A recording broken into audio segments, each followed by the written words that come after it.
Now you mentioned you were now dating a Jewish girl. Yes, this was my first wife who I wound up marrying in 1984. And her name? Was Michelle Birnbaum. Were your parents pleased with that? Um, Pleased and relieved, absolutely. Pleased and relieved. Yes, yes. Later she had her own issues with my parents. She was a little difficult, but compared to the Christian girl I had been seeing, they were thrilled.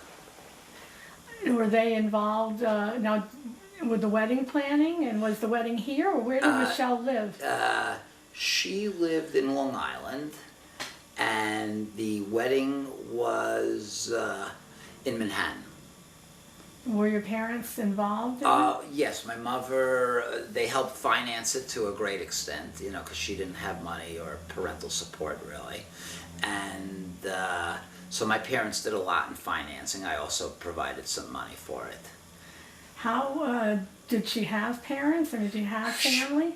She? She? Yeah, she had a mother who was really not entirely sane, and but her father didn't really want anything to do with her, which was kind of disappointing. I had wanted to talk with him. He was an American soldier in World War II, a Jewish guy who had, volunteered. He didn't even wait to get drafted because he wanted to go over and kill Nazis. And, so it's kind of disappointing that he was difficult to deal with in many other ways. Did you ever meet him? Oh, yes, I met him a few times. Yeah, it was not the most pleasant of experiences. So the parents who were more involved with the marriage and the family were your parents? Absolutely. Oh, big time. And yes. how did Michelle get along with your parents? At first okay, but then, things got more difficult for some reason. It's kind of difficult to talk about, but she wound up developing a mental illness, and with this mental illness, it was symptomatic. She became very difficult with my parents, sometimes almost shrilly screaming with them, which presented a great difficulty for me, as you can imagine, because I didn't want my parents to have any pain or suffering, and I certainly was not screaming at my parents, and could not stand the thought of her doing this. It was a difficult time in many ways. Did you feel your parents were supportive of you going through this? As things deteriorated, and they deteriorated over the span of a few years. We were married almost 15 years. But as things deteriorated, and it was a slow deterioration, my parents were very supportive of me. But they always reached out to her too. They took whatever verbal abuse was hoisted on them. And as you can imagine, as a husband, trying to balance out and keep both sides. It was very difficult, but my parents, would take it and reach out to her, to the best they could.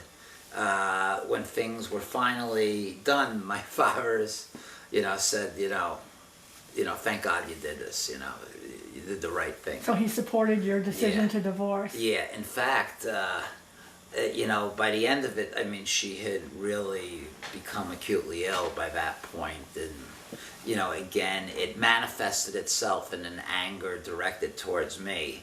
And I already had my oldest child at that point, who had become the center of my life in terms of trying to protect her. And I just remember my father one day, they were up visiting in Albany. They used to come a lot when they were younger and stronger, even into their 70s. And did they drive then? No, they took the train. They'd never driven. They'd never learned to drive. And but I do remember, it's kind of pertinent for our talk here. I do remember my father telling me, he says, Arnie, this is your Auschwitz. And I'm going, wow, and I understood what he was saying. Of course, at one point I'm saying, no, it's not my Auschwitz, because I had never could never be in Auschwitz, and I could never suffer like you've suffered. I could, to approximate anything to that, in one way is ludicrous, right? I mean, it's impossible. It's different dimensions, different, it's unfathomable. But yet in another way, I understood what he was saying, that if in life everybody has the one or two things that become very difficult or impossible to deal with, that cause you great pain, that cause you great suffering, the one thing that you have to suffer through and resolve or triumph over, staying strong, remaining a good parent, a good father to my oldest daughter Joelle, had become, key. So if this was my Auschwitz, I did understand what he meant. And he was showing a tremendous empathy for you. Yeah, He that's really very was. true. Amazing. Let me just ask what year your daughter was born. My oldest Joelle was born in 1990. You were talking about the empathy that your father showed to you by saying that he really understood how much you were suffering. Yes. How did that make you feel at the time? What do you think about that now? Oh, it was just amazing. Just to see his level of understanding. He, growing up, I had never been that close to him. Obviously, he had worked many, many hours every day. When he was home on Sundays, he'd get so angry cleaning the house, because the house was a wreck with two boys in a two-bedroom apartment. He would scream and the walls seemed like they shook. So it was a little hard to talk to him. We talked during dinner, and he loved me. He was always hugging and kissing me, of course, and he never hit me once. Never could hit me. And, just to realize that this is the way he could think about this, that, as you just said a moment ago, that he doesn't, that it wasn't about him, it was about me and my suffering, and that he could personalize it and, connect it to his own experience, even though, as I said, it's completely, out of the question that, I could suffer anything to the extent of, concentration camp victim or survivor. It just made an amazing impression on me. I would have to say it was probably at that point where in my life I realized my father was my best friend. And it didn't take anything away from my love of my mother and my closeness with her. She was great. We always used to laugh and joke and everything, and she was wonderful too. They're both incredible, but just, and you get a more of appreciation as you mature and you realize where they're really at. You see their idiosyncrasies and where maybe they're not perfect, but you also see the other part of them. You see this amazing strength, this amazing humor, this amazing drive to live and go on. It's also, I guess, when my father became my hero. You would always try to protect them from suffering and seeing them as needing protection, Yeah. and now you began to see them as having strength. Exactly. I don't know if it was, again, a part of the times, but I had always seen them more as victims than anything else, and I don't think I got to this point, but I could, maybe he felt it too, but at that time in the 60s and 70s, it was almost a shame in being connected to the Holocaust. There was, not that I would ever even think that way, but, why didn't you fight back? Why didn't you tell them to go screw themselves? Why didn't you do something? Why did you just go? And then only then you realize as you mature, he's there with his parents, and he's got his younger sister in tow, and my mother is hiding as a 17-year-old. What the hell's a 17-year-old girl gonna do? And then you realize how they fought back, how they resisted, what kind of personal strength they had, that after everything they went through, they could get married, have a family, and raise children, you know, and just, I would be freaking insane. You know, I don't know. I could never do this. So now you got divorced, and did you have custody of your child? Yes, You were raising your daughter? Yes, I was raising my daughter and got sole custody of my daughter, and which was a blessing, you know. And, you know, she was at a Jewish school, something that was very important to me, you know, Jewish day school, and kind of in accordance with my parents' wishes. And, you know, so things were good, but, you know, I was pretty lonely, you know, and, you know, in that sense. And my mother recognized that. She said, Arnie, it's not good for you to be alone, you know, and not good for you to be alone. And it was not long after that, again, my daughter was like in, I can't remember, 3rd or 4th grade, Joelle was, and I was coaching basketball at the school. It's called Hebrew Academy of the Capital District, and I began to get friendly with the mom of a girl who was on my basketball team. And, you know, nothing from nothing, right? You know, and it was only later that she wound up separating and ultimately divorcing her husband. And this was ultimately of a woman, her name is Julie Nordwind, now Julie Nordwind Adler, who I'm now married to. And so she had a daughter, how much younger than Joelle? She had a daughter that was about a year and a half younger. Her name is Brianna Phillips, and she's a year and a half younger than Joelle. So if Joelle, I can't remember what year it was, if Joelle was in 4th grade and Brianna was in 3rd grade, or Joelle was in 5th and Brianna was in 4th, I can't. Well, what year did you get married? We got married in 2002, July 2002. And how old were the girls then? The girls, Joelle, boy, I'm terrible with math.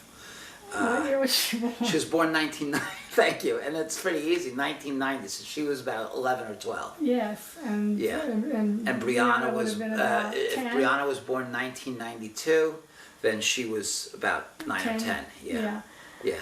So now you had 2 little girls. And a boy. Oh, she had. Yes, there's Alex Phillips, Alexander Zachary Phillips, and he's the one boy, and he was either in kindergarten or 1st grade.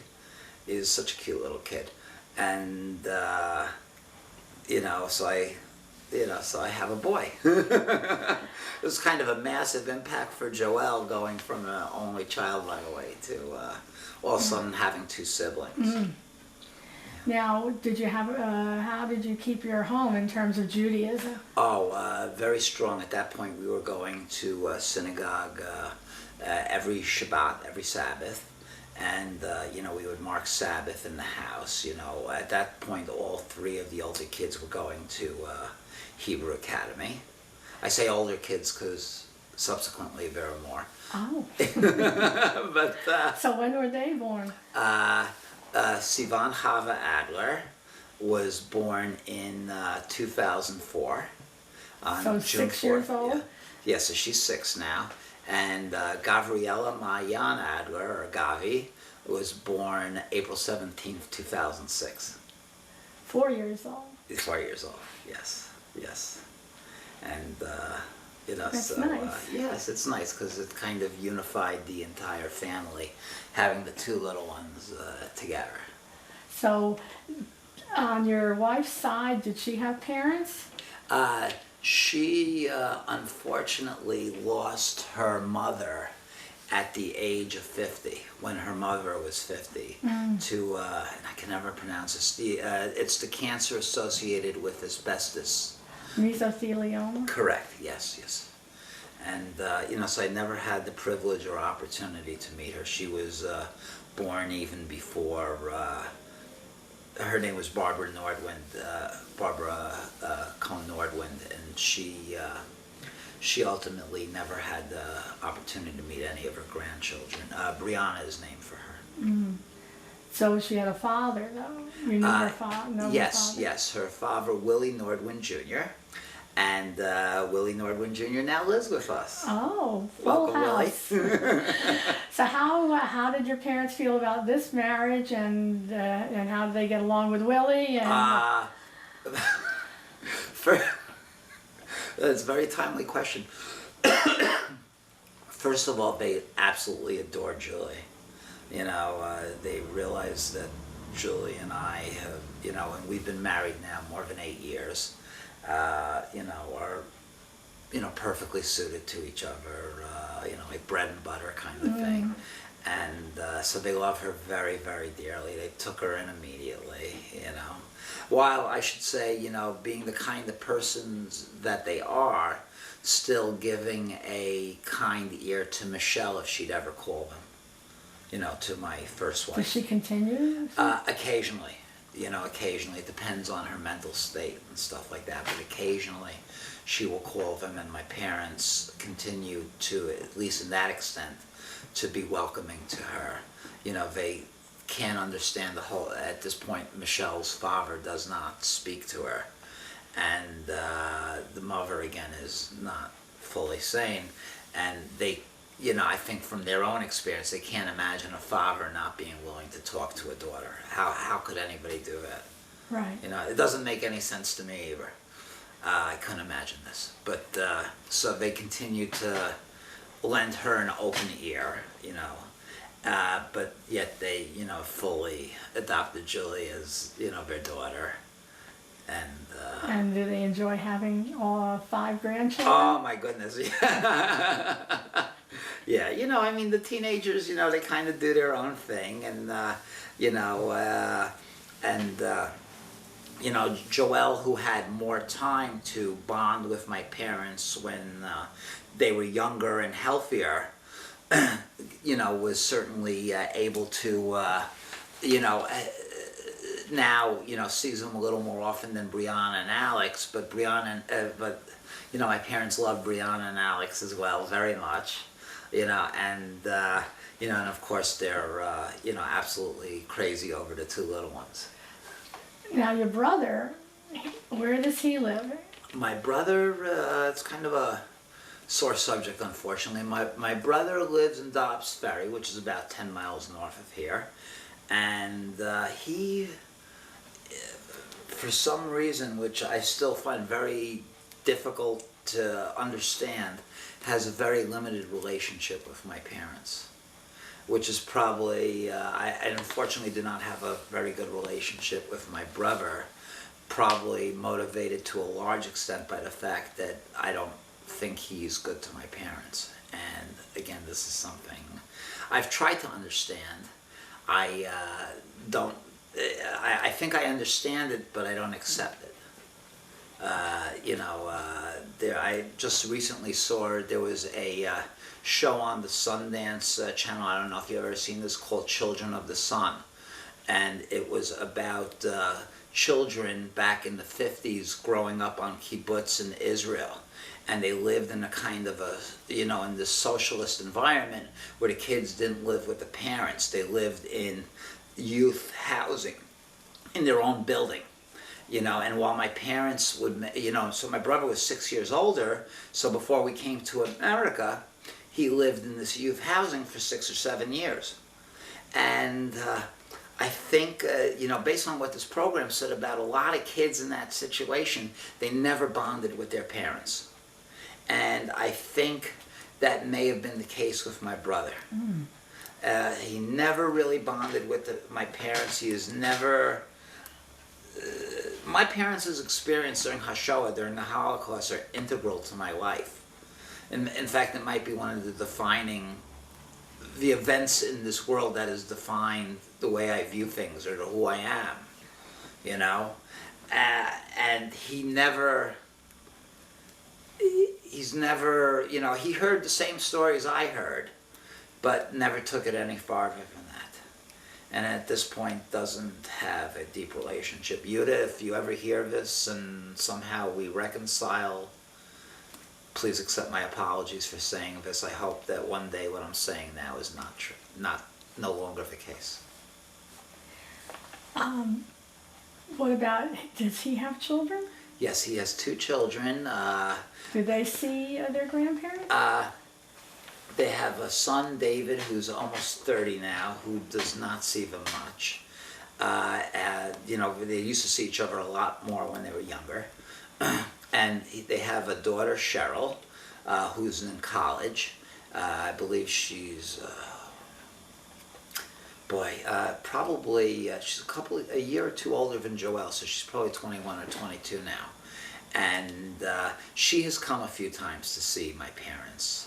In fact, when my father was in critical condition a few years ago at the Allen Pavilion Hospital, Cheryl came with my brother to see her, and that meant a lot to my father. So Yuta does see them on occasion, but isn't that close? Very rarely does he come to see them, and very rarely does he call them on the phone. So you're the one that sort of helps them. I'm the one who helps them. I'm the one responsible for I'm their health proxy, their financial person. I'm the one who deals with the social worker and the doctors and the medicine and whatever issues come up at the Hebrew home. Right. I'm the one. Now, you mentioned you have 2 daughters in college. Where Yes. are they going? My daughter Joelle goes to Hamilton College, which is outside of Utica, and my daughter Brianna goes to Hobart William Smith in Geneva, New York. Do your 3 younger ones still go to Hebrew Academy? Alex Phillips is now a 10th grader at Albany High School, which is a public high school, and Sivan and Gabriella now attend the public school, a Montessori magnet school. With such a large family, unfortunately, the tuition was very difficult for us. Does your wife work? She works does a number of things. She's a music teacher, and she does video montages. She's very creative and talented, right now, I think I said something timely before about my father-in-law, because he just moved in a couple of weeks ago.